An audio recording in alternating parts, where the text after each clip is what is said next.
বিস্তারিত আলোচনা শেষে অধিকাংশের মধ্যে একটা মতামত এসছে যে প্রধানমন্ত্রী এবং তার সাথে সংসদ নেতার ভূমিকাটা প্রায় অঙ্গাঙ্গিভাবে জড়িত। এই দুই ক্ষেত্রে একত্রে প্রধানমন্ত্রী এবং প্রধানমন্ত্রী লিডার অব দি হাউস থাকতে কোনো অসুবিধা নেই। এক্ষেত্রে মোটামুটি যেটা আমি কনসেনসাস দেখেছি যে প্রায় সকলেই একমত। কিন্তু দলীয় প্রধানমন্ত্রী হতে পারবেন কিনা এই ক্ষেত্রে কিছু বিতর্ক হচ্ছে।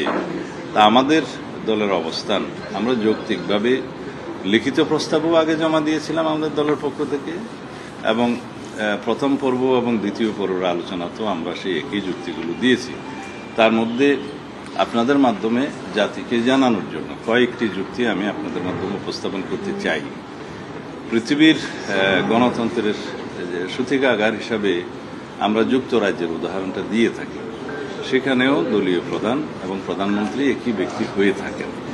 কয়েকটি দেশে মাঝে মধ্যে এটার ব্যতিক্রম হয়ে থাকে, তবে সেটা সংসদীয় দলে যারা সরকারি দলের যে পার্লামেন্টারি পার্টি হয় সেই পার্টি ডিসাইড করে যে পার্টি কাকে প্রধানমন্ত্রী হিসাবে সিলেক্ট করবেন। সেটা কোনো ইলেকশন প্রসিডিউর নয়।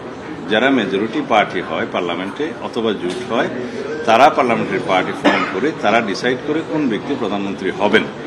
এখন সেই ব্যক্তি যদি কোনো একটা দলের প্রধান হন সেই ক্ষেত্রে তাকে এটা অযোগ্য ঘোষণা করা হয় না বা অযোগ্যতা থাকে না, কারণ এটা একটা ডেমোক্রেটিক প্র্যাকটিস যে ডেমোক্রেসিতে কোনো ব্যক্তি প্রধানমন্ত্রী হলে তাকে অপশন হিসেবে কোনো রাজনৈতিক দলের প্রধানের পদটা ছাড়তে হবে এরকম কোনো প্র্যাকটিসটা সাধারণত দেখা যায় না। দুই একটা ক্ষেত্রে এক্সেপশন থাকতে পারে, কারণ এটা একটা তার ডেমোক্রেটিক রাইট যে দলীয় প্রধান হওয়ার কারণেই কি তাকে প্রধানমন্ত্রীর পদে যোগ্যতা ঘোষণা করা হচ্ছে এরকম একটা প্রশ্ন আসতে পারে।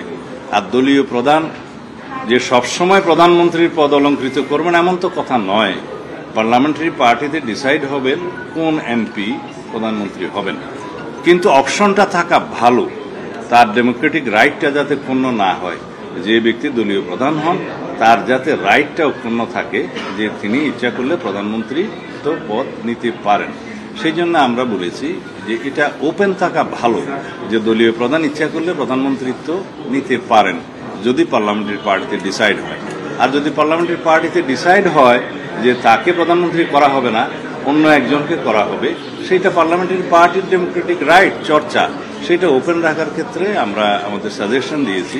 এবং পৃথিবীর বিভিন্ন দেশের উদাহরণ টেনে আমরা বলেছি যে যেহেতু দলীয় প্রধানমন্ত্রিত্ব হওয়ার ক্ষেত্রে কোনো যোগ্যতা হতে পারে না, সেই জন্য এই অপশনটা থাকা উচিত, তার ডেমোক্রেটিক রাইটটা অক্ষুণ্ণ থাকা উচিত যে দলীয় প্রধান ইচ্ছা করলে যদি পার্লামেন্টারি পার্টি ডিসাইড করে তিনি প্রধানমন্ত্রী হতে পারবেন।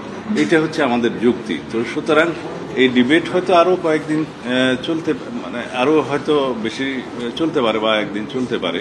এটা আগামীকাল শুরু হবে। ওনারা যেটা বলেছেন যে আগামীকালকে এই ইস্যুটা দিয়ে শুরু করবেন।